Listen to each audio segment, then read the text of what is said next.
tensions in West Asia are escalating as the U.S. and Iran conflict grows bigger despite a brief pause in attacks ordered by U.S. President Donald Trump. Trump announced a 10-day halt on strikes targeting Iran's energy plants at Tehran's request, claiming that talks with Iran were going very well. However, the pause has done little to calm the situation on the ground. Iran has continued retaliatory strikes against Israel and the U.S. positions, and airstrikes by Israel and the U.S. coalitions have targeted multiple Iranian nuclear and heavy water facilities, including the Bushehr nuclear power plant and the Honda heavy water reactor in Arak. Authorities in Iran reported that these strikes did not cause radioactive leaks, but the repeated attacks have heightened concerns over nuclear safety, with the head of Russia's state nuclear corporation, Rosatom, warning that the situation at Bushehr continues to deteriorate. But here's what the U.S. seemed to be underestimating about Iran. The United States faces serious military limitations in striking Iran's nuclear program.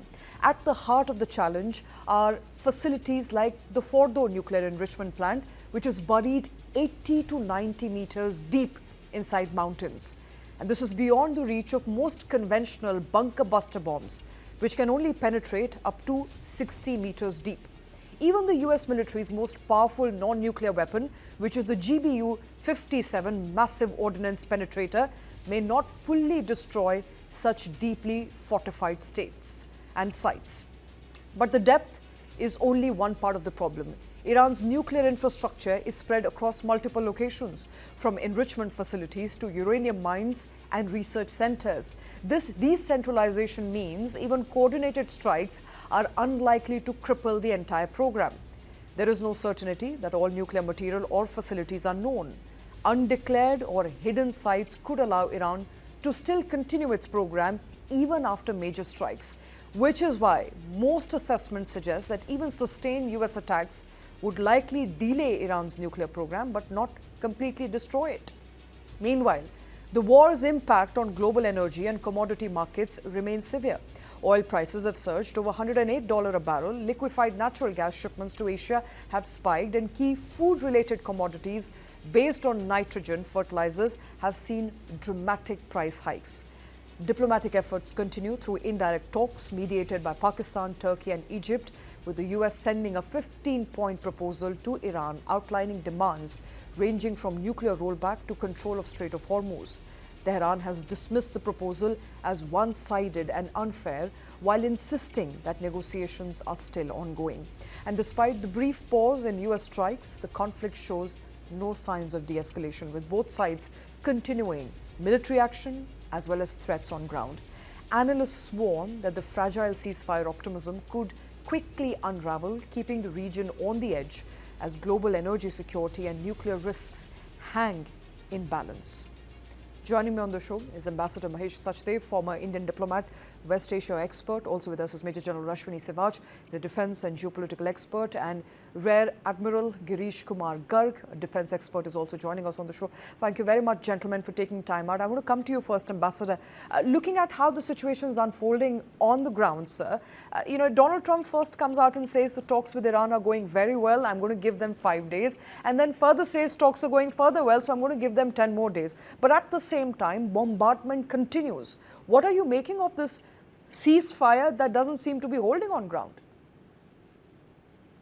It's a ceasefire only by name, and Mr. Trump has never qualified the contents of this ceasefire. It's unilateral by him. Iran has never accepted that ceasefire. So it's an oxymoron, and it's difficult to judge it by any yardstick of conventional wisdom by which ceasefire means no more fighting. I think the two sides have very little mutual credibility. Iran particularly has seen that twice it was attacked under the ruse of negotiations continuing, and it will be understandably very wary of going in for the third time. It has stacked up certain cards with it. including the control of Strait of Hormuz, threat to Bab al-Mandeb choke point, attacks on GCC infrastructure, either already being undertaken or being threatened in retaliation to the United States various threats about Kharg Island or electricity infrastructure or so on and so forth. So Mr. Trump has to think before acting, and I think the GCC countries are losing patience with America, which has started this war without consulting them, and they are the ones who are suffering the collateral damage Absolutely. without being able to retaliate against Iran, because they're going to be in the neighborhood forever, and a wounded tiger like Iran may retaliate later on at the time of its choosing, while United States has the option of declaring victory and going home. They have Thank you. declared victory for that matter, Ambassador. Multiple times, I think Donald Trump has come out saying, we have done what we wanted to. We have eliminated all the top leaders. So where does this end? Major General Ashwini Savach, you and I have spoken, sir, multiple times.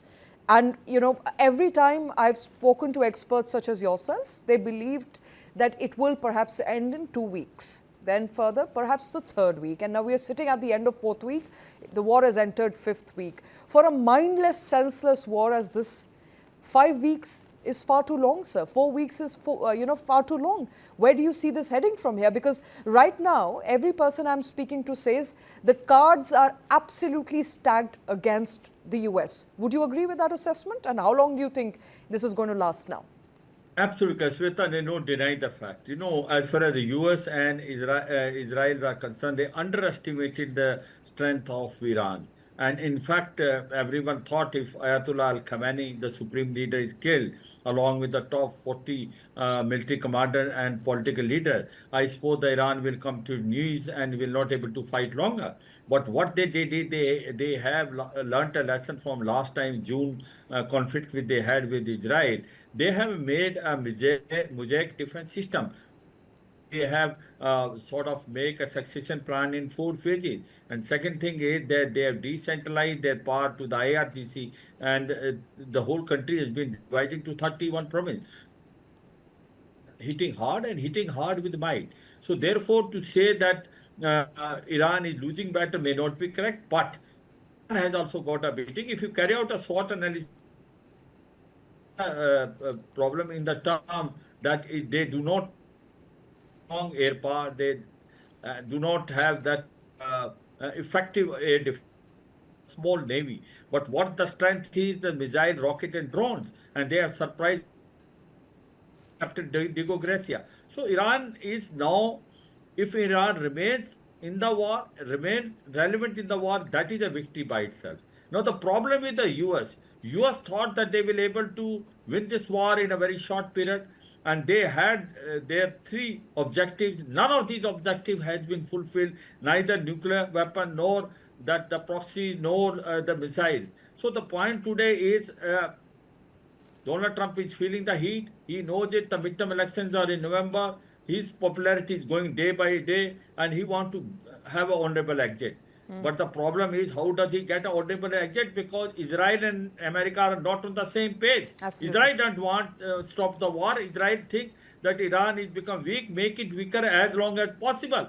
And as far as Iran is concerned, Iran may able to agree provided its own points are accepted. So the demands are both in two ends, and therefore the point which is coming is US is also now preparing for a sort of an offensive, and it is preparing for Kharg Island to be taken by force, and that is why it has now moved Tripoli and the USS Boxer. It has moved 82 Air Division, especially the 4 to 5,000 paratroopers, and also the marine commandos for amphibious operation. But the problem in this operation is it is going to be very complex problem. The chances of its success are very less, and there are going to be heavy casualty, and the body bags will go back to US. Is US public ready to accept it? So therefore, the situation has become quite complex. Right. And the point is, what Iran has done correct.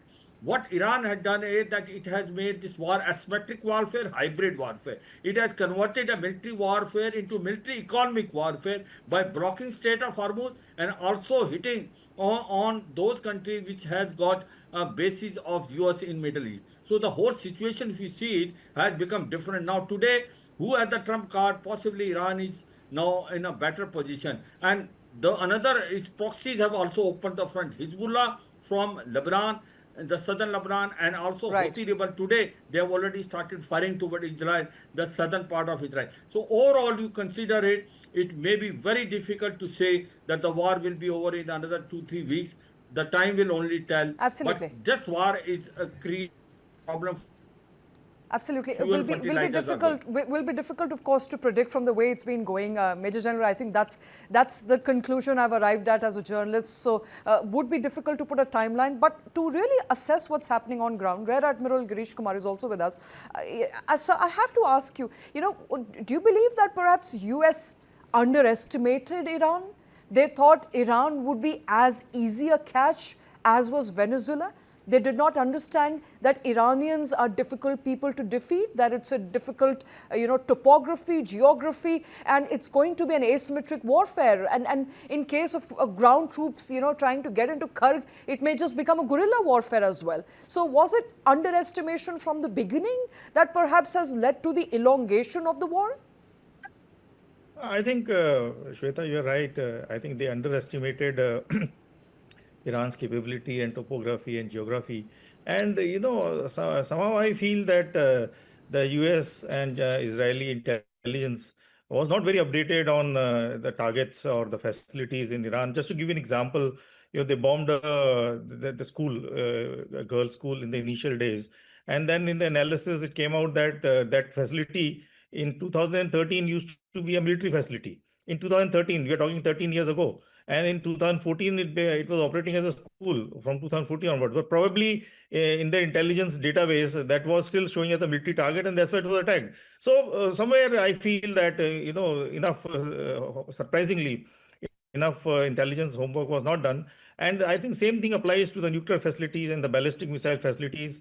Now we are learning that all of these facilities are deeply embedded into the mountainous terrain, and they are all at 100-meter plus depth height in the mountains. And the bunker busters, GBU-57 and all can penetrate at best 60 meters. And 60 meters, mind you, it's artificial bunkers, concrete, and made out of cement and concrete. Whereas these mountains are rock, solid rock. So so if those bunkers, I don't think in these terrain they can even penetrate 60 meters, because solid rock. So maybe 30-40 meters. So Israelis have been smart, and they have made all their facilities deep into the mountains, and they are intact. We see that these same facilities that now today America and Israel are claiming nuclear facility to have attacked. You see that the same facilities they had attacked in the 12-day war in June. And America had claimed that all these facilities have been destroyed and the nuclear capability is now zero. But again, you see, we are back to the square one. Again, they are attacking the same thing. And if you read the reports of the Iran Atomic Energy Commission and all, they say that these attacks have no nuclear radiation, no casualties. And importantly, they also say no technical damage.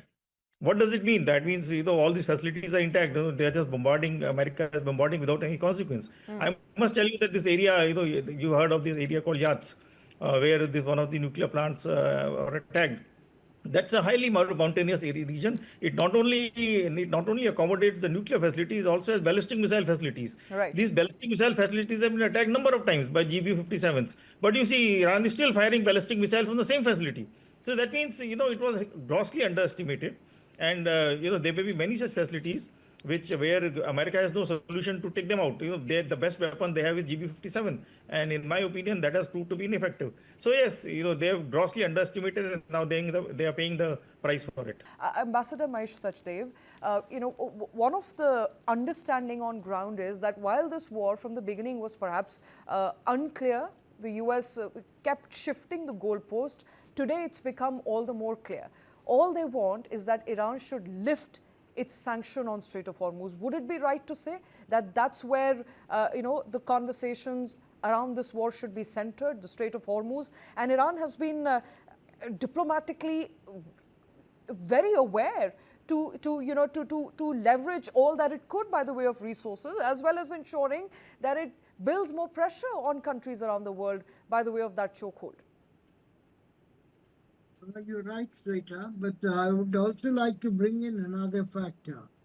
U.S. Constitution is a very peculiar body of law, which, when it comes to declaring or pursuing a war by the president and the Congress, while president can wage the war for 60 days, but he would require a congressional approval for declaring a war.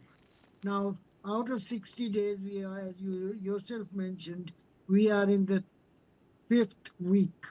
So the second half of the 60-day period during which president can pursue his war objectives is beginning now.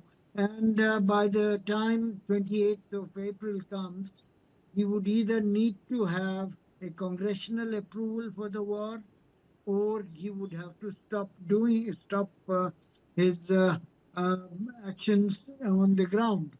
And here comes the rub, because many of the Republicans, the party to which President Trump notionally belongs, are getting wary of this war. They think that their chances of re-election and maintaining the majority in both houses of Congress in the next midterm elections in November are at risk if the war continues. So they may not be willing to endorse the war in the Congress when the time comes. Okay. Therefore, the bells are ringing as far as White House is concerned. It has to have either a ceasefire or cessation of hostilities by the time 28th of April, or it has to go to the Congress.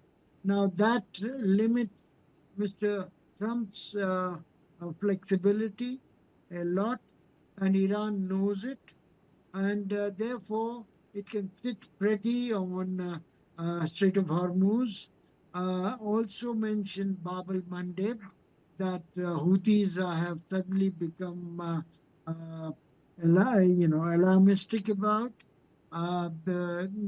Then again, it can continue to bomb missile and drone wise the assets in on the GCC side, forcing these countries to put pressure on United States to either conclude the war by overthrowing the regime in Tehran, or to have a peaceful settlement undertaken. All right. So all that Ambassador, sorry, forward, a quick follow-up question on that. What does overthrowing a regime in Iran look like for now?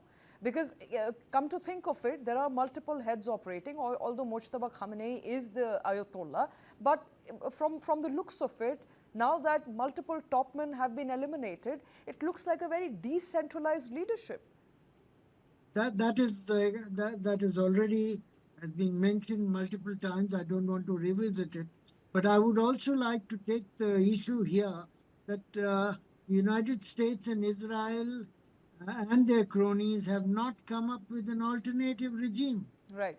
So, the willy-nilly they have to deal with either the mullahs, or they have to countenance an anarchy in Iran, something that nobody wants, with so much of uranium enriched around, and missile and proxies and borders with 12 countries. Nobody wants anarchy in Iran and civil war kind of situation like Libya or Syria. So that is the worst case scenario. Even the Arabs on the Gulf side would not like to see Iran totally destabilized. They would like to have a single authority with whom they can negotiate, whom they can predict as to how would they behave with the GCC countries or other operators. All right. So all told, there are severe limits to what Mr. Trump and Israeli leadership may like to do in the next 1 month or so. All right, in absence of any clear leadership and alternative emerging, looks like everybody, every person, including the top IRGC commanders, are likely people who could be negotiating with the US, because there's no clarity on who's really negotiating with the US as well. Major General Ashwini Savaj. Trump says we are negotiating. We don't know who he's negotiating with, because he's definitely not negotiating with Mojtaba Khamenei. That has been denied completely. I have to pick your brains on an important aspect of this war as it's fast emerging, that Washington, as you also pointed out yourself, is preparing for what could be boots on ground in Karg Island. Now, I've read a couple of analyses, sir, in the last few days suggesting that this could be disastrous, as bad as Gallipoli in World War II, where if the US troops were to reach on ground, if the US Marine were to land on Karg Island, they're basically looking at complete and total annihilation, not just by the virtue of all the traps that, IRGC has already set up, but from also the Iranian missiles coming from the mainland, because Karg is directly accessible. Absolutely. See, Sweta, very correctly put up by you. The thing is that it's not easy to basically capture Karg Island. Very rightly said, that there are three, four issues which are there. If you have to capture the Karg Island, let's say using your paratrooper and then also using your amphibious asset. First of all, there are 3 to 4 more islands which are there in state of Hormuz that they have to be first neutralized, they have to be captured, they have to act as a springboard, and then the paratroopers can be dropped there in Karg Island, and then your amphibious force will also go and link up. Having said that, this operation is very complex and the chances of its success are very less, and also the casualty of US will be very, very heavy. Now, why it is chances of success are very less? You may occupy once. Can you sustain yourself? Because this Karg Island is about 25 kilometers from the mainland. It comes into RT range. There are missile which will be fired, rocket drones which will be fired from the mainland. There are coastal batteries which are there. There are mines which have been put by Iran, and also the Kurd defenses have been very well prepared because they know it. They know surprise factor. They know it that you can come, and the Chinese and Russians are providing the military intelligence to them. So to me, it looks like that taking Kurd Island will prove to be very, very disastrous and can be suicidal, because in present scenario it will be very difficult. Then why is US doing what it's doing? It is mainly an option which is available to it. If it does not move, then there will be no pressure on Iran. I suppose that is the strategy what Donald Trump is trying to make. Donald Trump can change his stance anytime, and very rightly brought out that the aims which were set in initially, the 3, 4 aims, none of them they have met, and US is keeps on changing the goalpost. As on today, I feel Donald Trump wants an honorable exit,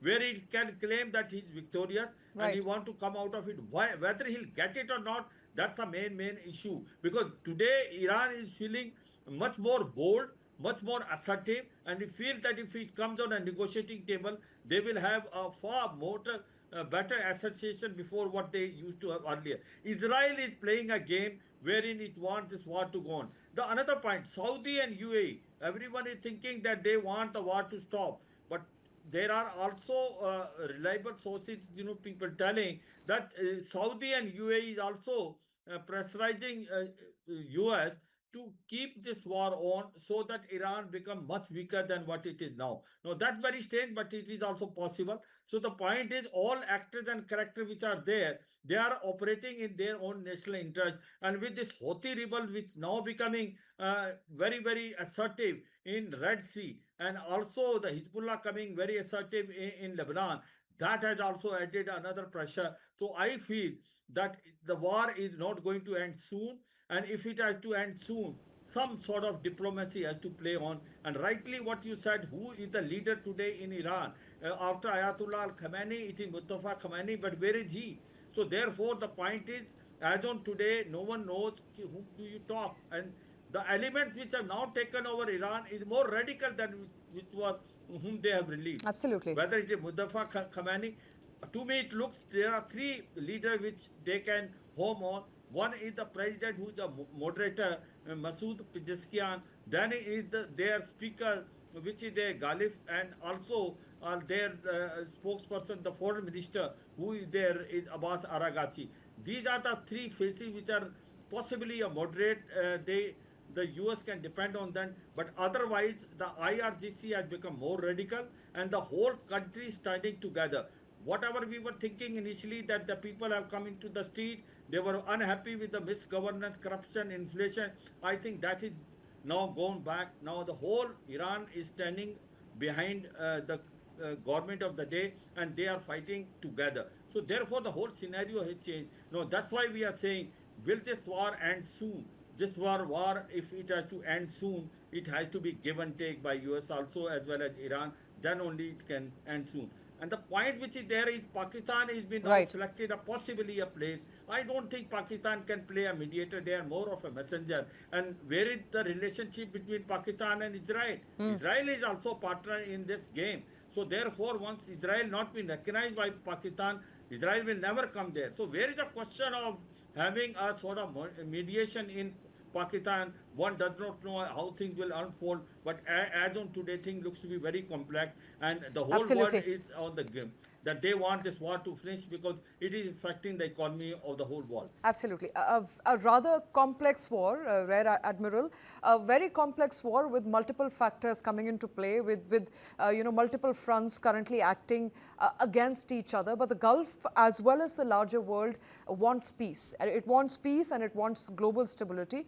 We talked about how oil prices continue to be on the rise for Southeast Asian countries as well. But Iran is giving way to India as a friend, and it has said so continually that its friends, its allies will be protected, and India continues to enjoy that sort of protection. We still don't have enough and more ships passing through the Strait of Hormuz, but Strait of Hormuz is one chock-a-block. It's a problem that the world is facing right now, and therefore the Gulf countries are also building enough and more pressure. That's what we are seeing unfolding. Sir, in your assessment, if the US were to concede that we have won, that this is a war that we have won 4 weeks into it or 5 weeks into it, whenever they do decide, what could be those 2 or 3 factors that US would be looking at to consider a win? Would that be Strait of Hormuz being freed?